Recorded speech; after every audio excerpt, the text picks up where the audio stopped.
देखंतु फ्रेंड्स बहुत दिन पर गोटे बहुत बढ़िया रिजल्ट आसी कि जड़े बलात्कार करके धरा पड़ी अभियुक्त को आज मान्यवर कोर्ट तांकु फांसी दंड रे दंडित करिसंती। तो ये वीडियो को निश्चय आपण माने देखंतु तापर बुझी पारिबे। ज्योतिष आचार्य एडवोकेट बरगढ़ मुई इधर आगु एडिशनल पब्लिक प्रोसिक्यूटर थी और बरगढ़ जिला पॉक्सो कोर्ट रो इंचार्ज प्रोसिक्यूटर थी। 15/11/2024 घटना 15/11/2024 रे ये जो अभियुक्त प्रशांत बाग एलियास बरिहा ये 3टा छुआ के धरिकी माछ मारमा बोलिक नेला सोढ़ा अंचल रे कथा पाइकमाल थाना अंतर्गत सोढ़ा अंचल रो कथा।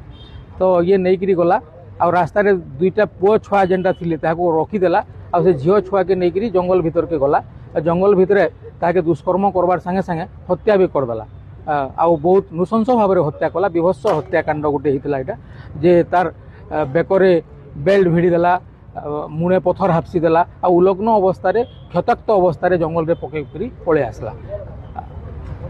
तार गाँव लोक मैंने ताके खोजाखोजी कले खोजाखोजी कला से छुआर डेड बॉडी मिलला। तापर ये सन्देह करी से छुआ मैंने जेन बाकी 2टा छुआ थिले से कौन जना पड़ला जे ये नहीं जाइतिला से बोलिकी नेला से मैंने ताके शेष थर लगे देखिथिबार कथा कहले। तापर गाँ लोक ये धरले आ धरला से गाँ लोक सामने भी तार दोष स्वीकार कला। आ परवर्ती पर्याय रे बरगढ़ एसपी प्रहलाद सहाय मीनांकर एक्टिव पार्टिसिपेशन रे और एक्टिव डायरेक्शन रे तत्कालीन पाइकमाल ए पदमपुर आईआईसी ममता नायक घटनार अनुसंधान कले 20 दिन रे चार्जसीट सबमिट है। आउ फोरेंसिक एविडेंस मेडिकल एविडेंस और फिजिकल एविडेंस सबु प्रकार एविडेंस कलेक्ट कला चार्जसीट सबमिट होता। आउ घटनार विचार गत जनवरी मासरू आरंभ है।